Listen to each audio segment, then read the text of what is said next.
So kicking off Unit 3, this first section is going to dive into a new derivative shortcut that we're going to be able to use, and that's to help us find the derivative of a product. So if we have a function that involves two things being multiplied together.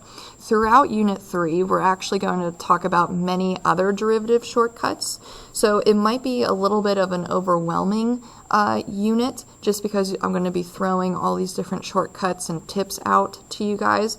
So it's might be a lot to take in, but we have to make sure that we keep all these shortcuts separate and we understand when to use them and when to not. And obviously that's just going to take us some time and practice, which we will definitely have throughout this unit, but we are going to start to talk about many more derivative shortcut rules. And I don't know, maybe most of us will actually like that, so we don't have to go through that whole long limit process using that h limit to help us find the derivative. So just as kind of an intro here, we're going to take this f of x function, which is comprised of multiplying a linear and a quadratic, and if we multiply them together, we're actually going to get a cubic function. So if you were to take the time to actually distribute everything together and combine some like terms, we would get 2x cubed minus 7x squared plus 8x minus 3. So that's all nice, and that's actually a good thing to do for this type of function, because if our goal is to find the derivative, we want to make sure that we have no parentheses, no roots, no fractions, and then we just want to have x's to powers. Now those were the stipulations in order for us to use that power rule shortcut that we're familiar with so far. So we'll say no parentheses, no roots, no fractions. So now that we have that power rule set up available to us, we can go ahead and use the power rule, which we are very familiar with at this point. So here's our derivative of the function, and again, just as a reminder, this is representing the slope of the tangent line on f of x at any point. Okay, so the slope of a tangent line, aka derivative. So this is going to lead us into what we can now discuss, which is the product rule. So if we are multiplying two functions together, maybe we can go about finding the derivative a different way instead of actually having to go through the whole multiplication process. So previously we discussed the two kind of fathers of calculus with the whole controversy with Newton and Leibniz, and we can thank Leibniz for this power rule shortcut. So just as a definition to have, we're going to say h of x is a function comprised of multiplying two other functions together. So f of x and g of x, just to be generic.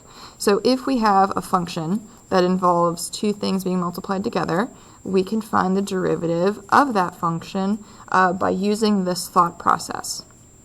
So we're going to write f of x times g prime plus g of x times f prime. So we're actually using a combination of the two original functions. Notice how we keep an f of x and we keep a g of x, but we're also multiplying by the derivative of those functions. Notice how we have a g prime and an f prime, and we're specifically adding those together. What I've found over the years is I've kind of given students a shortcut phrase to help remember this, and it kind of seems to work. So if we're multiplying two things together, okay, we'll label them 1 and 2, we can find the derivative using this idea. If you want to use the phrase 1 d2 plus 2 d1, okay, kind of catchy.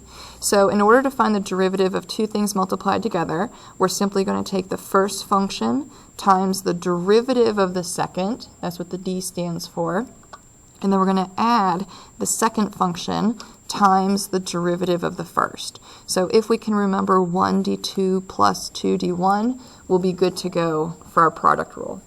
So let's actually test that on the previous function that we did. Let's say we actually did not want to go through the whole distribution and combining like terms process. We can find our derivative using this product rule. So we can label the first function and the second, and we can go through 1 d2 plus 2 d1. So the first function is just going to stay the same, and then we have to multiply by the derivative of the second, which looks like we can just use our power rule shortcut for that. So there's 1 d2 plus 2, which is just the second function, times the derivative of the first. So using our power rule shortcut there would just leave us with 2. All right, so 1d2 plus 2d1. If our goal is to show that we get the same thing from the top, maybe we should clean this up a little bit and simplify it just to see if we actually do get the same result. So going through some multiplication here, we'll get 4x squared minus 4x minus 6x plus 6, and then some more distribution, 2x squared minus 2x plus 2. So combining some like terms, looks like we get 6x squared. This should have been a 4x, my bad. Okay, negative 4x, negative 6x, negative 4x would be negative 14x, and then a plus 8.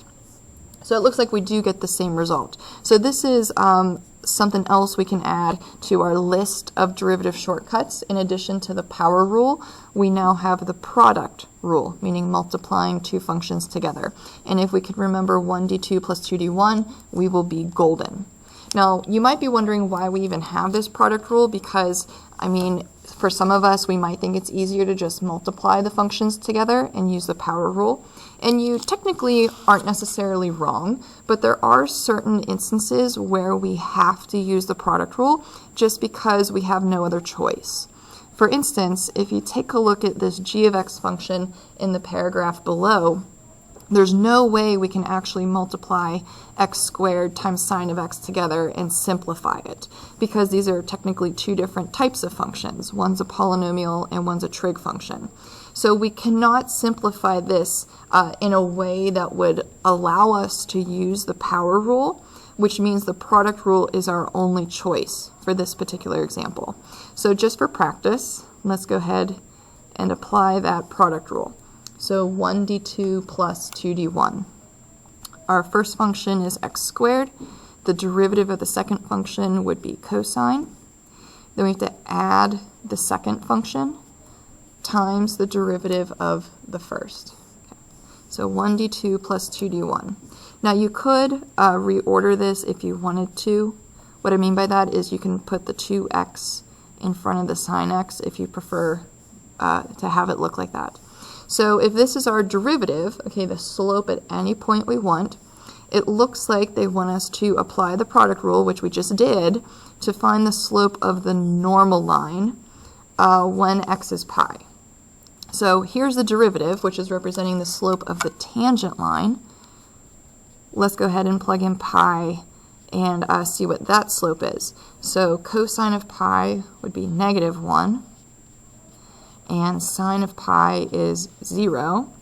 So it looks like our tangent slope is negative pi squared. Now, if this is the tangent slope, we know that the normal line is the opposite reciprocal. So if we take the opposite reciprocal of that value, we'll get our normal slope of 1 over pi squared.